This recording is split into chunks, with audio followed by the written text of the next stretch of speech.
This glowing pathway is the human gastrointestinal tract. It is a continuous, tightly regulated transit system running from the mouth to the colon, and any incoming microorganism has to successfully navigate this network to survive.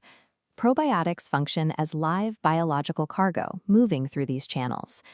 Because they are living organisms, any health benefits they provide to the host depend entirely on their ability to complete the journey and arrive in the lower gut alive. This diagnostic readout tracks the exact volume of that biological cargo. Scientists measure probiotic survival using colony-forming units, or CFUs. This strict scientific metric tracks exactly how many viable, actively dividing cells survive the transit. To see measurable health benefits, between 1 million and 1 billion of these cells must safely clear the transit system. The core problem lies in how these cells begin their journey. Sending this bacterial cargo into the transit system on an empty stomach drastically reduces its survival rate. Merely swallowing a probiotic capsule does not guarantee results. The exact environmental conditions inside your digestive tract at the moment of ingestion dictate whether the biological payload reaches the finish line or is destroyed entirely. This cross-section illustrates the resting stomach, a highly corrosive biological checkpoint. In a fasting state, acidity drops to a pH near 2.5. With no food traffic to absorb this acid load, the fluids focus entirely on the incoming bacterial cargo. This checkpoint is also patrolled by pepsin, a powerful, specialized digestive enzyme. Pepsin is designed to aggressively dismantle incoming complex proteins immediately after they are ingested. When no meal is present to distract these enzymes, pepsin interacts directly with the exposed cellular membranes of the probiotics. The enzymes weaken the cellular walls until they eventually rupture. Taking probiotics with a single glass of water guarantees a massive CFU deficit. The resting acidity and highly concentrated enzymes destroy so many cells that the surviving bacterial count drops well below the minimum threshold required for biological effectiveness.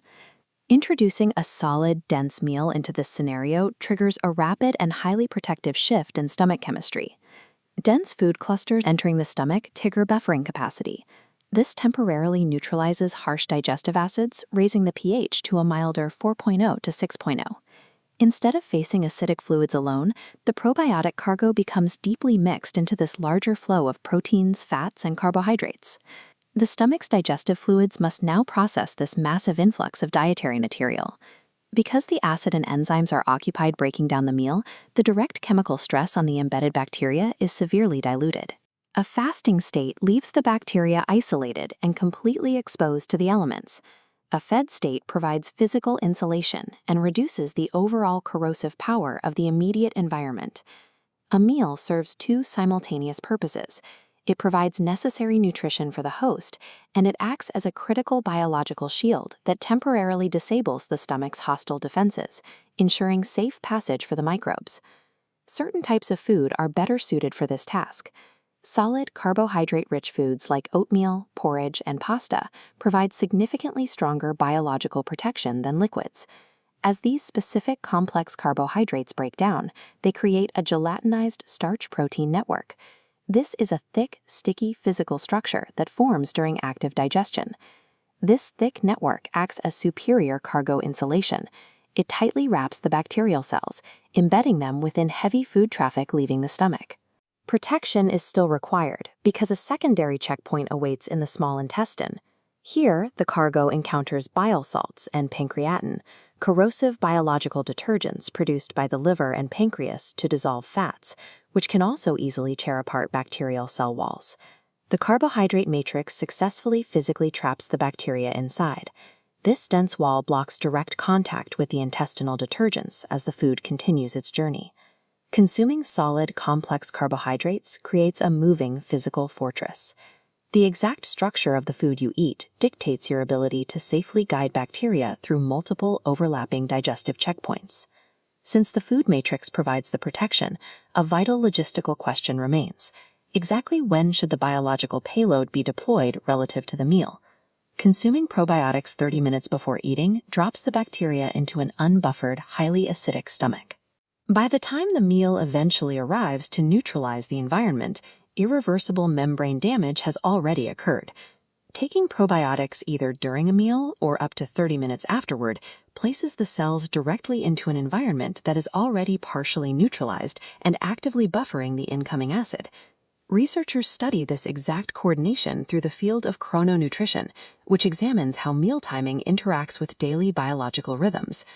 Consistently aligning probiotic delivery with your natural meal rhythms stabilizes the gut environment, making it easier for new bacteria to successfully integrate into your microbiome.